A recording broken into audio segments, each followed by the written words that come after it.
Hi friend, welcome back. This is Raina in the World, where I love to share things about gardening, for food, for wildlife, adventuring, exploring, getting outside. If that sounds like something you're into, please consider subscribing so you can see all of my future videos.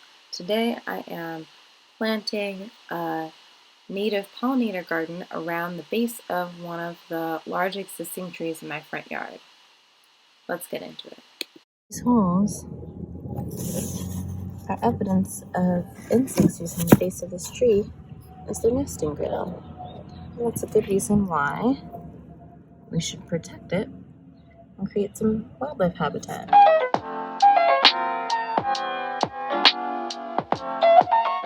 I did this technique around one of our existing large trees that's in our yard.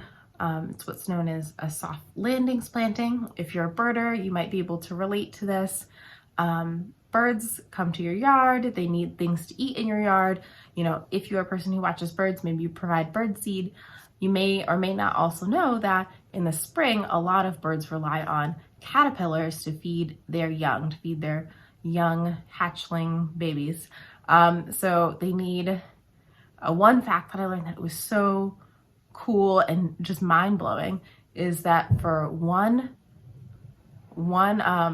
nest worth of baby black-capped chickadees, they need 15,000 caterpillars to get to the point where they're independent. So that's a lot of caterpillars. So if you think about that, and if you like birds and want birds to survive and exist in your yard, you need to provide habitat for all of those smaller things on the food chain, like insects, beetles, and caterpillars, and those sort of things to live on.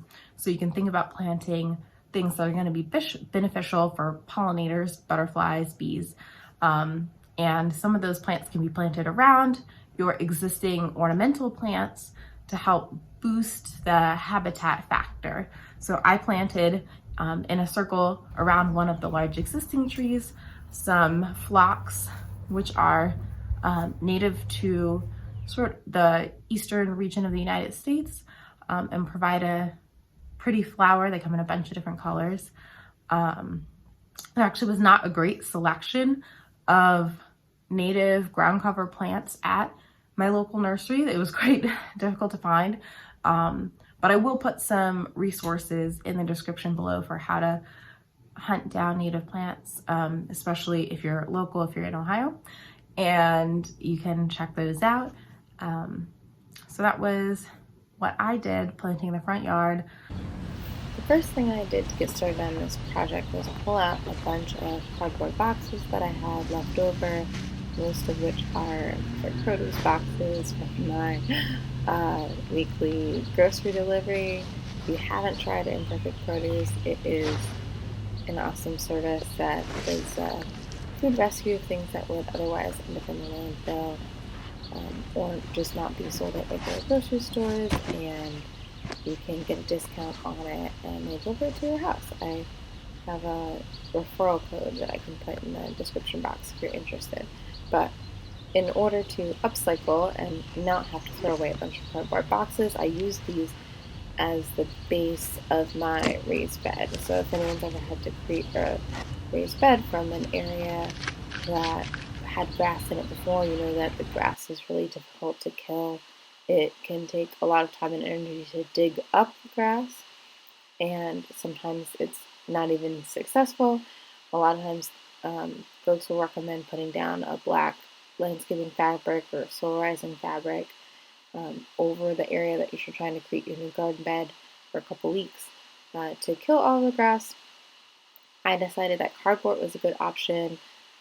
A, because then I didn't have to buy a bunch of black plastic, and B, because eventually that cardboard is going to break down, become part of the environment, and then any insects or anything that is living underneath the soil, they can still live and exist, and they'll eventually help break down the cardboard and interact with the soil. So there's not an artificial barrier between the new soil that we're adding and the soil that's below, but it will prevent the grass from growing out.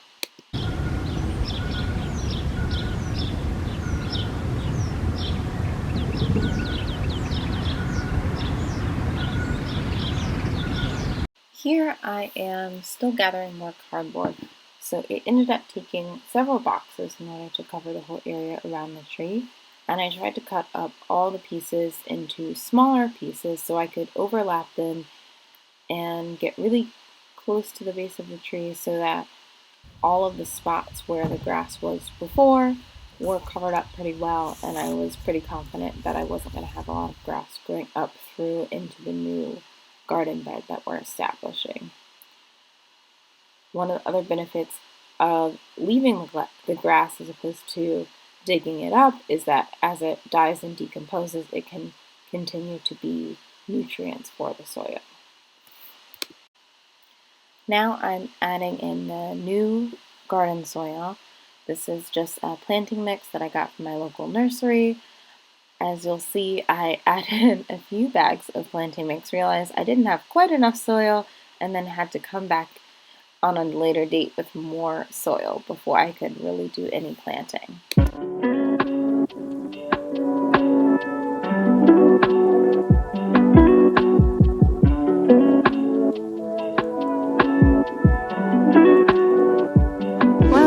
Didn't have exactly as much soil as I thought I had, so I'm gonna need to head back to the store before I can finish this project. Here's a quick look at what it looks like at end of day 1 of this project. As you can see, I've got lots of cardboard, but not nearly enough soil.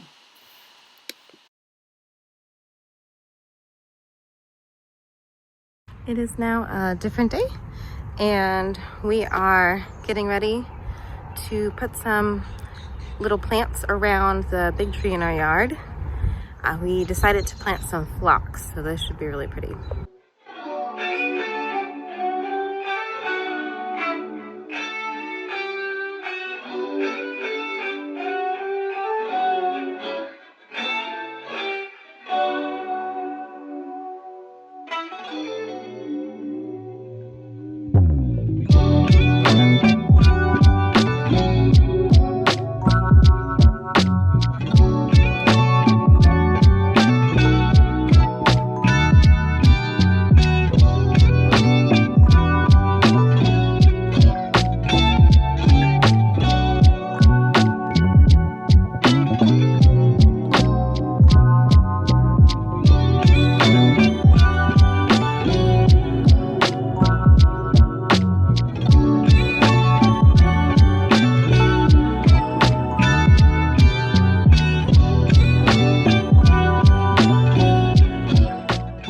This was a real quick afternoon project.